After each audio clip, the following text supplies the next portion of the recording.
All right, everybody, now we're going to set up the network that we'll be using for our virtual machines to be able to analyze malware.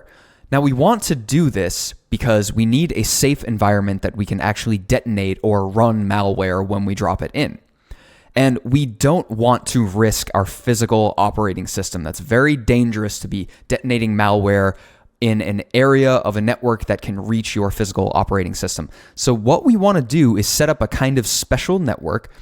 We're going to be able to put PMAT Flare VM and PMAT Remnux here, our two virtual machines. We're going to put them on a network that is physically separate from our host operating system, but logically connected so that both of these can talk to each other, but they cannot talk out to our physical operating system. So the first thing that we need to do, let's go to the tools section on the main GUI here, and we'll click this button right here and we go to network. And in network, we have a VirtualBox host-only Ethernet adapter right here. We're actually going to make our own for this, and we're going to specifically make one for a malware analysis network. And so what we do is we click create, and you may get a UAC prompt here asking, are you sure you want to do this? You can go ahead and click yes to that. And so let's go to the adapter tab here on host-only Ethernet adapter number 2. We will click this DHCP server enable. And we notice that we have a 192.168.129.1/24 address. That's fine, but what I like to do as kind of a best practice is to change this IP range so that it's noticeably different from something like my home network. Now, my home network is set up with a 192.168. I don't quite remember what the third octet is here, but that's not too important. The real thing that I want to get across here is to make this into something that is noticeably different from any of the other networks in your area. So let's make this into a 10.0.0.1 address right here. And so for the IPv4 subnet mask, you can leave that as 255.255.255.0. That makes it a /24. And we'll go over, once we're done with these settings right here, we go to DHCP server, and we just have to fill out a couple simple things here. First one is going to be setting this to 10.0.0.2. Again, we leave the server mask as 255.255.255.0. The lower address bounds we're going to set to 10.0.0.3, and the upper address bound we're going to set to 254. So, to recap, we have a 10.0.0.1 IPv4 address. Our subnet mask is a /24. Our DHCP server is at 10.0.0.2. And our lower bounds is 10.0.0.3. And our upper bounds is the upper part of the IPv4 range. And when that is all done, we will click apply. And again, you may get the UAC prompt saying you need to be an administrator to do this. Just go ahead and click yes. Now, we go to our first VM here, and we'll click on that VM and we go up to settings. And we scroll down to the network settings right here. By default, this is set to a NAT adapter, a network address translation. We do not want this. This means if you leave this as a NAT adapter, this means that your Flare VM guest operating system can route to your physical operating system by way of its physical Ethernet adapter. We don't want that.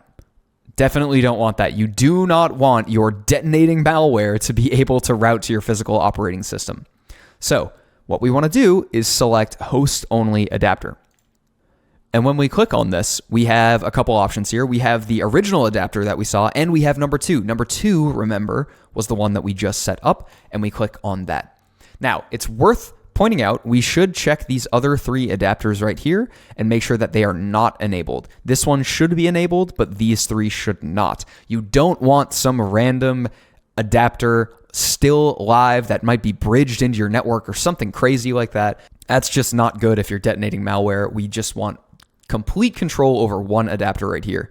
And when we set it to adapter number 2, we will click OK. And we do the exact same thing for Remnux. We go down here, we are in the details section here, and we go to settings, and we'll go down to network. Same thing, we're natted over here. We do not want that. We go to host only adapter, and it may default to number 2 here, but if it doesn't, just drop it down and select number 2. And check Remember, we're going methodically, we're going slowly here, we're doing this correct from the start, so we check to make sure that these other adapters are not live, and they are not. And that looks good, and we will click OK. Now we have both of our virtual machines set up on a host-only network, and they'll be able to talk to each other, but they will not be able to talk out to the greater internet. And we will start both of these virtual machines. And you can drag that a little bit out of the way, and I'll keep both of them here on the screen at the same time as they start up. All right, when we boot to the main screens here, we're going to log into Flare with our password of password, and Remnux should already be set up right here. And what we'll do is we'll check the internet adapter settings. So we'll issue an IPA command over here on Remnux, and we'll go down to the Windows machine, and we'll type in cmder for commander, which is, remember, our kind of fancier command terminal. ipconfig. And we inspect our adapter settings. And remember, we want to be in the 10.0.0.0/24 network, and it looks like we are. So over here, 10.0.0.3, we are good on Remnux, and over here, 10.0.0.4, we're good on Flare VM. And the other thing that we want to do is, remember, we want to make sure that we cannot actually ping outside of this network. So let's go ahead and do a ping google.com. That should fail. Good. Okay. But maybe Google's DNS server is down or something crazy like that. Let's try pinging 8.8.8.8. That's Google's main DNS server. Ping transmit failed. Excellent. That's what we want. Over here on Remnux, we want to do pretty much the same thing. Ping google.com should fail. Ping 8.8.8.8 should also fail. Looks good, but can we talk to each other at this point? Let's try ping 10.0.0. And we are 4 over here on Flare, and it's looking good. And over here, we do a ping 10.0.0.3, and that looks pretty good. All right.